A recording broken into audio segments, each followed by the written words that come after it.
Hi everybody, welcome back to Write Better Together. I'm here with my extra special guest, Hannah Moua, a good friend of mine from the University of Tulsa, who's an alumni from there. Hannah, would you mind telling me a little bit about yourself and a little bit about your time at TU and maybe some of your favorite moments there? Yeah, of course. Well, first off, thank you so much for having me. I'm really excited to talk about writing just because since graduating college, I haven't really found a community quite yet of people to talk to about my writing style and what I'm currently working on. So I wanted to thank you for that, first of all. Second, yeah, let me talk a little bit about TU. So I actually transferred to TU after graduating with my associates from Tulsa Community College. So I came in as a junior to TU. I was kind of new to the whole thing, new to the four-year institution scene. But I've been living around Tulsa for pretty much half of my life at that point. So I was really excited to, I guess, get to meet some more people who have been around Tulsa or who are new to the area, and of course enroll in some interesting and exciting English courses. So one of my favorite things about being in the English department of TU was probably a lot of the faculty. They're all really, some of the faculty were just great mentors of mine. I was able to really connect with them and just learn many great things from them. TU also provided so many great opportunities for writers and for English majors specifically. So yeah, I just really enjoyed my time at TU in the English department and learning from all the faculty. Yeah, you were part of the fellowship, weren't you? I was, yeah. So, have you talked about that before on the podcast? I don't think I have. Okay. All right. Would you mind if I talked about it a bit? Because it was Please great. do. That would Okay. be awesome. All right. So, TU every year they provide an opportunity for a few writing students, and so for the spring of 2024, was it? Peggyann and I were selected to be part of the mentorship. And so I got paired with Matt Gallagher. He is an author who specializes mainly in writing historical fiction, specifically about combat and war times and stuff like that. So I wrote in the 3 or 4 months in which he was my mentor. I focused on a story that I wrote based off of the Laotian Secret War from the perspective of kind of like a personified, almost romanticized, I hate to say, a characterization of my late grandfather. So we worked on that for the whole time, and I got a lot of great advice from Mr. Gallagher. I read his book, of course, as well while I was under him, and it was just a great time. It was a great opportunity. But Peggyann, you, of course, did amazing on yours. I would love to hear you talk about it again. Thank you. I was paired with Professor Lansana. I think that's how you pronounce his last name. Yeah. Professor Q, we all call him. He was really incredible. He helped me a lot with my memoir about my Navy experience. And honestly, it was absolutely terrifying standing up there in front of everyone reading 2 or 3 pages of my work. And I was just reading super lightning fast, trying to get it over with. But it was a really incredible experience, and he taught me a lot and helped me kind of narrow down what should be in the first chapter to first few chapters, because that's what publishers, I think, usually look at, or agents, when you're shopping for somebody to help you publish a book. Yeah. They usually look at the first few chapters. But he was my mentor right before John Myers, actually. So I'm hoping to get him on a podcast soon as well. But Oh yeah, I'm sure he would love it. He probably would love talking about his experience in his profession. I hope to hear from him soon. But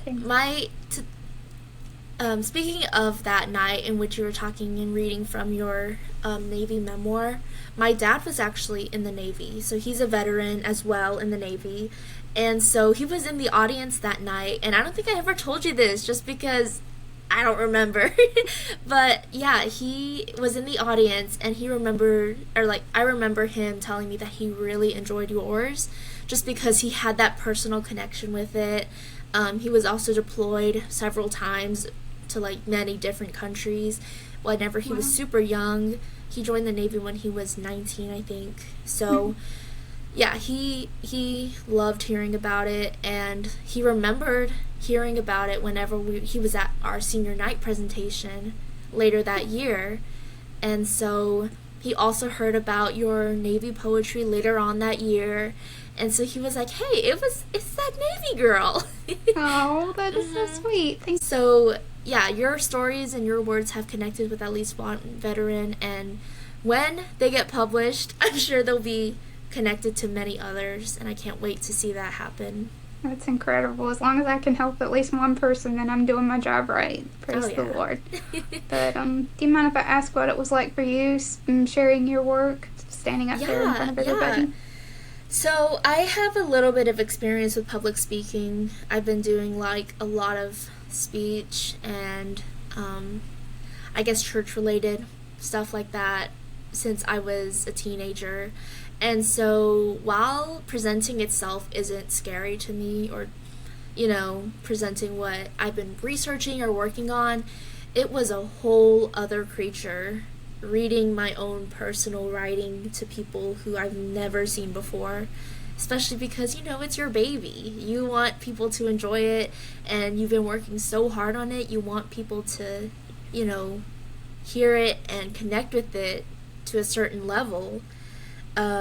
So as nervous as I was, I had been like practicing for so long up until that moment.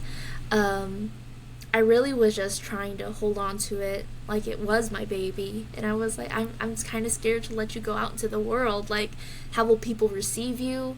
How will people, you know, perceive you? Not just receive, but perceive. But yeah, I will say though, whenever I was on stage and started reading and I guess just getting into the moment, it was kind of surreal just how alive and riveting it was almost. Like, I felt like I don't even know. I can't explain it that well. It was just so crazy, is what I can say. And then I got a lot of good feedback that night from members of the audience, which was also kind of crazy to me. Because, you know, if they're only there for a specific person, like they're there for their son, their daughter, their sibling, their best friend, I wouldn't expect them to come up to me and be like, oh, hey, I really liked your story. Because why would they care about someone who isn't the person that they showed up for? But it was really just surreal having people come up to me and be like, hey, I really enjoyed your story. Let me know when it gets published. And so yeah, the whole thing was just really surreal and crazy, and just in the end, like, really rewarding, I think. It really was. It was a really fun night. I don't even know how to describe it. It was just an incredible time. Oh yeah. But do you mind if I ask you a little bit about that one work that you wrote in Dr. Kropp's class? Oh yeah. So let me go back to where I was in that moment. I'm sorry. No, you're fine. A little switch. No, that's okay. So, String Bean Thread was a story that I wrote involving, gosh, how do I even describe it? I would say it's two love stories that are connected over two different generations. And as crazy as it is, the story idea popped into my head maybe 6 years before I actually wrote it in our creative fiction class. So whenever I came up with this story of String Bean Thread 6 years ago, I was sitting in this Japanese buffet and I was watching these two teenagers with a huge box of green beans between them, and they were just picking up one by one, picking off the ends, stringing them so that the people don't choke on the ends or choke on the the hard string or anything. And I looked at them and I was like, that could be a story. And that only happens every few moments in which you can see something and be like, that's a story, and then actively think about it. Because it's so easy to just see a random couple of strangers and think, oh, I wonder what their story is, and then just move on like nothing happened later on and just eventually forget about them. But for some reason, these two teenagers and their box of string beans just really wouldn't leave my mind. And I always wanted to write a story about the two of them in which they, meet each other while working in this restaurant. They fall in love over a box of string beans and other, vegetables that they'll be peeling and cutting and dicing together over the upcoming months or years. And so whenever we were assigned the project of writing a short story for this class, something in my mind was like, this is the time. This is finally the moment in which I can write this story. And so, as much as I wanted it to be specifically about these two teenagers falling in love, I felt like I wanted something more. Like, surely this isn't the first time these two teenagers have been connected. Like, we always want to imagine that the people that we love and the people that we meet, who become super important to us, there are people that we've known in a past life, or there are people that we have been connected with over generations. And so I feel like if there's, sorry to go on a rant, but or on a tangent. I'm loving this. This is awesome. Yeah, but I feel like there's something just so exciting and romantic about the idea of having people so close to you that, your grandparents might have known their grandparents, their great-grandparents might have known their great-grandparents. And so, not to spoil too much of it, but it is a love story between two different generations. And yeah, that was kind of how String Bean Thread came along. It does start with two teenagers falling in love over a box of string beans, but there's so much more connecting the two of them.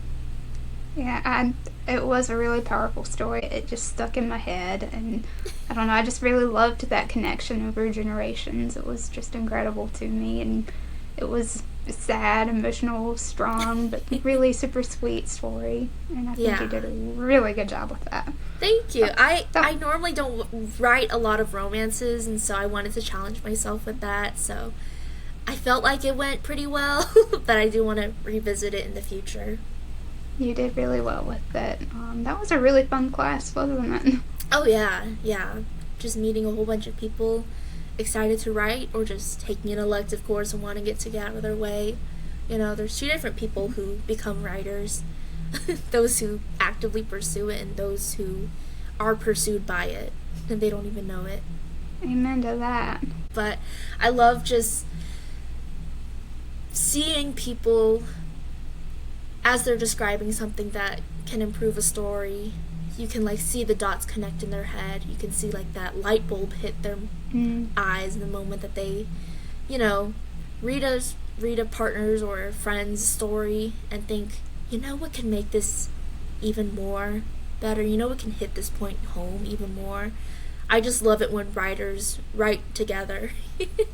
Amen. That's what we're all about, writing better together. Mm-hmm. That's the name of our group, and that's what we do for our community. That's what writing is. Mm-hmm. But and speaking of that, I wanted to talk to you a little bit about WriterCon.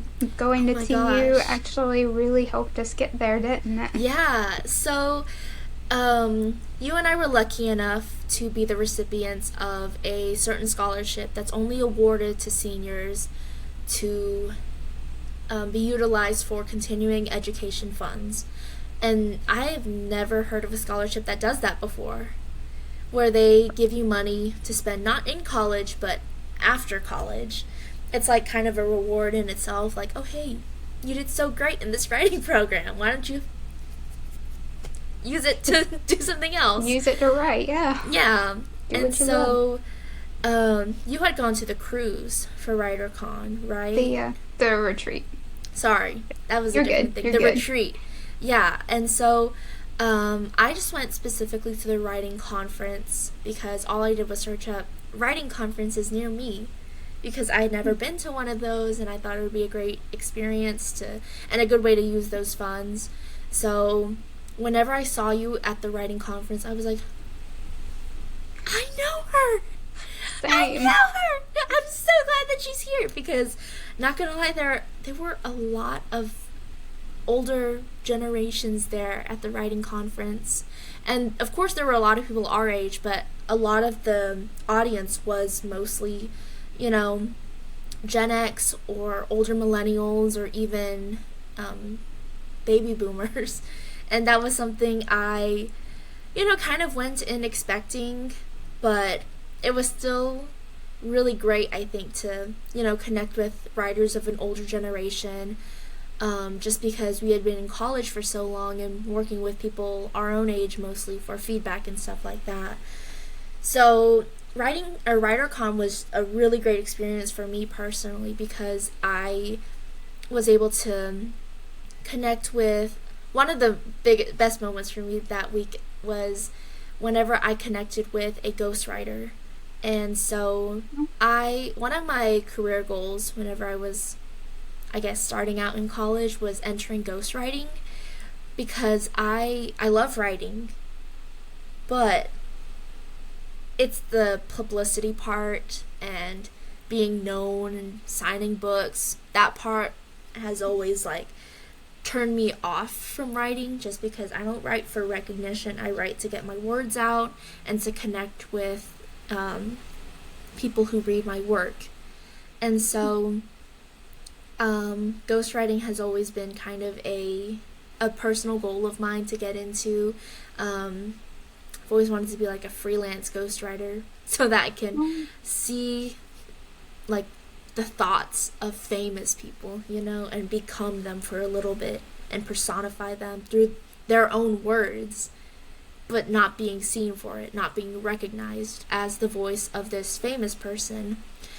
And so I connected with a ghostwriter at that event. She was holding a roundtable, I think the last night of the conference. And so I was really looking forward to connecting with other people who are wanting to be ghostwriters. However, it was just her and me. Oh, Like, wow. I was the only person at that round table who showed up. And so she was like, "Is it just you?" And I'm like, "I guess so." And she said, "I don't blame them. I don't blame them at all." And I'm like, "Really?" And she was like, "Yeah, ghostwriting isn't really something that people want to do. People want to be associated with their own words. They want to have that title of an author. They want to, have their work be published under their name rather than someone else's." And so I was like, oh my gosh, that is the exact opposite of what I want, because I had contemplated coming out as an author underneath like a pen name or an alias or something like that, just because I was so desperate to not be known for my work. And so she and I just had a conversation for like 2 hours, I think it was, over ghostwriting, how to get into ghostwriting, what the career has been like for her, and just like, it was just such a great conversation. And one of the things that stuck out to me the most during that conversation, and something that, has still stuck with me to this day, is a moment in which she talks to me about how she was invited to New York for a writing conference, and a writing workshop, and she had never done any of that before. She got like accepted to, or as a winner for a writing contest, and she was invited to this event in New York City. And so that was kind of like me. That was kind of how I was feeling in WriterCon. I'm just like a Tulsa person. What am I doing at this writing conference with so many published authors and, up and coming self-publishees and stuff like that?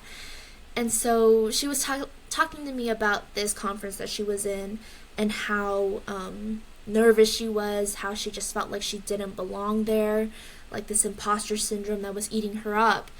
And so she opened the doors to the balcony of her New York hotel that she was staying at, and she was just looking over the city, and she was like, gosh, this city is just so big.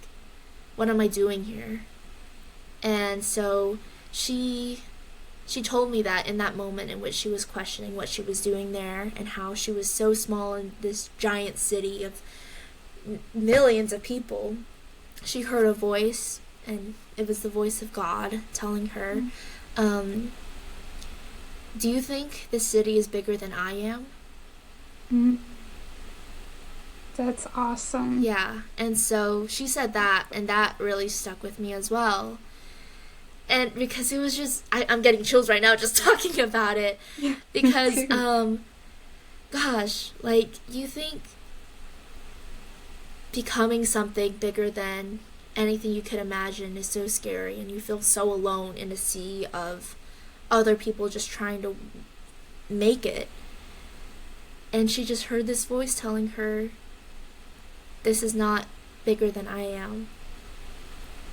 Like, you can't think that this is bigger than I am. So yeah, that was just something that really stuck with me. Out of everything that I learned at the writing conference, that is something that stuck with me the most. That is really beautiful, and that'll keep you humble too. Oh yeah. Yeah. So that's really cool. Yeah. I like that. Were there any other highlights for you at WriterCon? Oh gosh, how can I compare anything to that?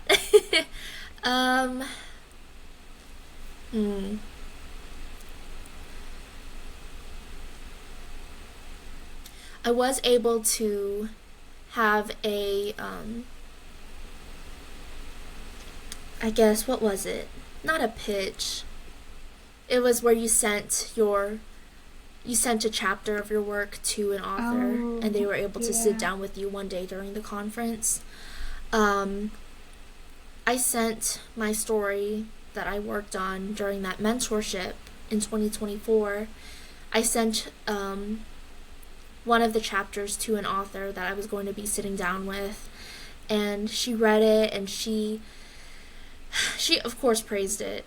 Not to say that I was expecting her to praise it, but not only did she praise it, but she, gave me some great advice about not holding the hand of the reader as they enter the plot, especially if it's a story about war, you want them to, have the floor underneath them fall, just like how the characters are thrown into this mix of conflict and war. You don't want to, usher the reader. You want them to chase after your story, That's really good advice. Yeah. And so, of course, as vague as that sounds, I feel like it's a really great way for me to, just develop my writing style more, especially depending on the tone of what I'm writing. So it's not always about war that I write, or about, generational issues and trauma. But when it is, I have received a lot of great advice as to how to, draw the reader in and just keep them holding on to the story the whole time that they're in it. Yeah, that's really awesome. Speaking of your writing style, what is your writing process? How would you characterize that in your writing style? If that makes sense. Yeah, no, it completely does. Okay. It's just, I don't know, I've been so, over the past few years, I've gotten so, inconsistent, it seems like, with my writing style, because I'm still trying to develop a process that feels like my own, or a process that, kind of Frankensteins all of the writing processes of other authors that I've come across and other writers that I've connected with over the past few years. But for right now, I like to just watch the world that I'm in, or connect with myself personally, and just think, where is a story in here? Is there a story in this? Is there a story in this barista that I'm grabbing a coffee from? Is there a story in a car honking at me because I'm going too slow in the right lane. Um, just picking up bits and pieces of a story as if it's like breadcrumbs, and somehow turning all of those breadcrumbs back into a loaf of bread. I feel like that's how all of my writing processes are. How I kind of stitch a story together after some weird premise is just rooting in my mind and has rooted itself in my brain.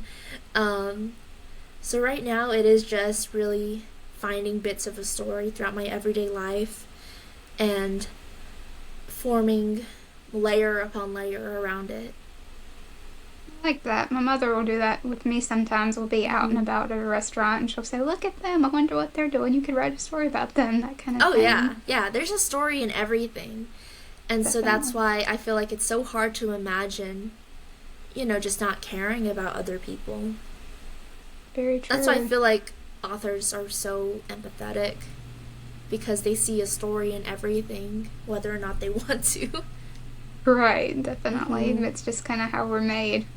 Yeah. But yeah.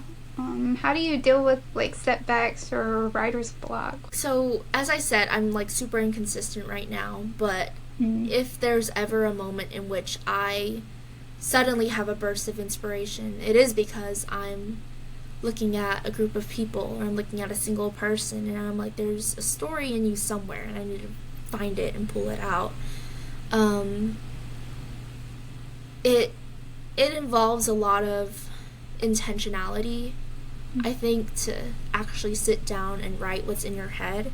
Because as easy as it is to just pull out your notes app on your phone and like write some description of a random person's day that you're inventing in your head, it takes some intentionality to actually sit with it, process it, and understand what your brain is trying to tell you at that moment. And so when it comes to dealing with writer's block, I tend to just continue to look within myself and understand what my life is trying to tell me regarding a story that I'm stuck on. Yeah, definitely. Yeah. That's really smart. Yeah, like there's inspiration everywhere. You just have to continue looking for it, even if you don't think there's any. Yeah. That's very true. I have trouble with that sometimes, but definitely just looking around. You don't have to delve into a fantasy book. There's interesting stories all around, just like you said. Yeah. In reality, anyway. Let's see, I think those were all the questions I had to ask you, except for the little fun get to know you questions if you're up for them. Yeah, of course, yeah. I would like to get your kind of first reaction, I guess, the first thing that comes to mind, just so that our viewers can get to know you a little better. Yeah, of course. Okay, so if you could have the perfect sandwich, what would be on it? Or just describe your perfect sandwich. Oh my gosh. So anything pesto and mozzarella related. Like pesto, mozzarella, basil, and like a light meat. I'm not a fan of salami when it comes on sandwiches. Or like a meatball sub. Yeah, no, I cannot eat a meatball sub. I can't anymore either. Yeah, so just something light, refreshing, obviously with a lot of melted cheese. Ooh, yeah. Yeah, cheese and is toasty. Good. Yeah. Awesome. Okay, so what's a character from a book or movie or show that you think you're most like, and why? Oh my gosh, this is gonna like call me out so bad, but Evelyn Wang from Everything Everywhere All at Once. I've never seen that. That's okay. I'll tell you a little bit about her. So I am 1000% and more like her, in kind of a sucky way. So she is a character who is doing too much all at once. She's just rushing around everywhere. She's focused on her business and running her business and, proving to her dad that she is doing the best that she can and she's successful.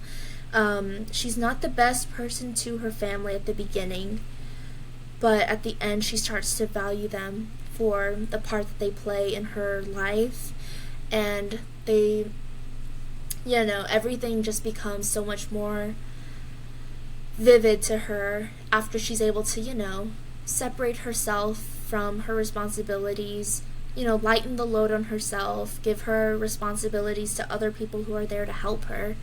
And so I relate to her a lot just because that's how I am most times, and I always just need to take a step back and breathe. But yeah, Evelyn Wang from Everything Everywhere All at Once. Awesome. My mom's a little like that. She always does and does and does, and then she gets sick, and I tell her to slow down and take a nap, but she just gets up 2 minutes later. Sorry for calling you out, Mama. Okay, so if you could be the best at anything in the world besides writing, or if you could be anything you wanted besides a writer, what would it be? My mom said rock star. I think just rich. If I could somehow be anything in the world, it would just be rich, because I'm working a lot in the public sector right now. I just spent like 4.5 years at the library, and I'm working at TCC right now. Okay. And I just love the community. I love the stories within the community. And so just being rich enough to give back and support the community so that other writers who don't have the time to write can just, finally write their stories. Definitely. I would just be the facilitator of that. That's incredible. That's really cool. I like that. That was nicer than what I was thinking. But sorry. But what's your favorite song? Oh my gosh, that's such a hard question. Or what's your favorite song you're listening to right now? Or I don't know. Number one on your playlist, something like that. That's so difficult. I'm gonna go on my Spotify right now just to see what I've been listening to a lot lately, if you don't mind. Not at all. Since it's Christmas, I'm playing Last Christmas by Wham all the time. That's my go-to at Christmas time. I'm listening to a lot of music video soundtracks right now just because since I've gotten out of college, I've finally continued playing video games, which is something that, I always had a passion for whenever I was younger, just because video games always tell amazing stories. Right? Yeah. No, yeah. So I will just say a whole soundtrack if I can. I've been listening to a lot of the Final Fantasy VII Remake soundtrack. Okay, cool. Just because it's such a great story, amazing music, and I can still vividly see all of the scenes whenever the soundtrack is playing in my head. So awesome. Yeah. It's not a single song, but that would be a really fun podcast episode to do, to get like a video game story writer on and talk about like writing for games and stuff. Oh yeah. Let me know when that episode comes out. I will, if I can find anybody. That would be really cool. Anyway, do you happen to listen to any ambient music on YouTube, or like instrumental or anything? I like listening to some of that when I'm writing. Yeah, whenever I was in high school, I listened to a lot of what's called epic orchestrations. Ooh. I think is what that is. And so there were a lot of quiet tracks on there. One of my favorites was Mattia Kupeli. Okay. They did a lot of great compositions. They always build up, and then they have like amazing climaxes and resolutions. Mm-hmm. And like, as a huge music nerd, musician, band kid, whatever, I always loved listening to their music as I was writing. Awesome. Do you happen to play any instruments? Yeah, so whenever I was all throughout middle school and high school, I played the trumpet. And then starting when I was 13, I think, I started teaching myself the piano. Oh, wow. And so I've been playing piano self-taught for almost 10 years now. That's impressive. Yeah, right now I still play for the church. I still play piano. Oh. I really want to get back into the trumpet one of these days because I love listening to jazz. And every time I listen to jazz, I get convinced that I can pick up the trumpet again. But I live in an apartment complex, and they won't take kindly to hearing a trumpet through the walls.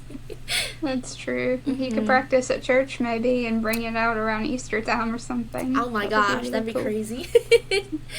That'd be awesome. But one other question: what kind of atmosphere do you like when you're writing? Like, does it have to be cozy or really bright or really dim? Plants or something around? I don't really have a specific atmosphere that I seek whenever I'm writing, just because bursts of inspiration really happen to me anywhere, unfortunately. It can even be while I'm in my car driving and I have to pull over to write it really quickly before I lose it.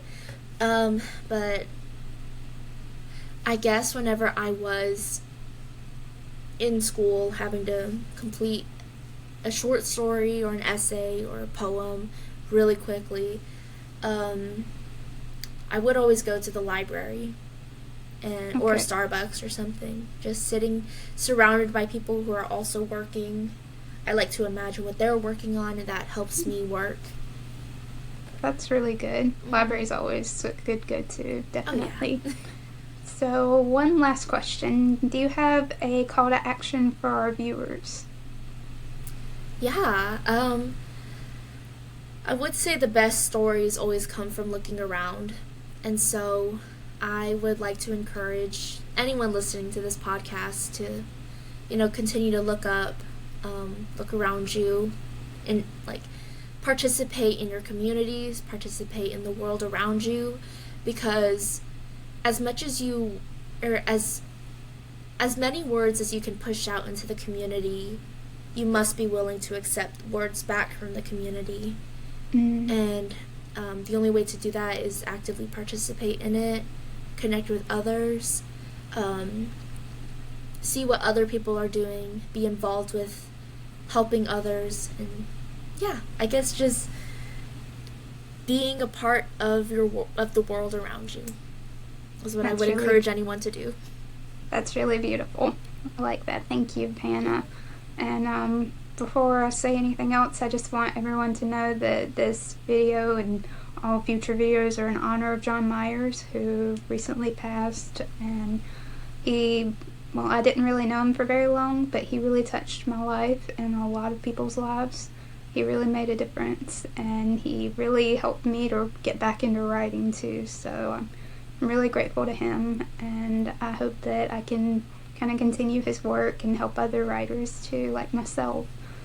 And thank you so much, Hannah, for being part of this, for being here. And I know that our viewers will love it. I've really enjoyed our conversation. Thank you so much for having me again. It was a really great conversation. I had a lot of fun. I did too. Yeah. And anyone else, please like and subscribe to our newsletter too if you want to hear more information. And thank you all so much for watching and for being patient with me as I get this video uploaded. And again, since this is Christmas at the time of this recording, Merry Christmas, everyone, and Merry Christmas from my little screaming goat. Oh my gosh. Well, happy holidays. Whenever this comes out, Happy New Year. Happy 2026. Amen to that. Merry Christmas and Happy New Year, everyone. Bye. Bye.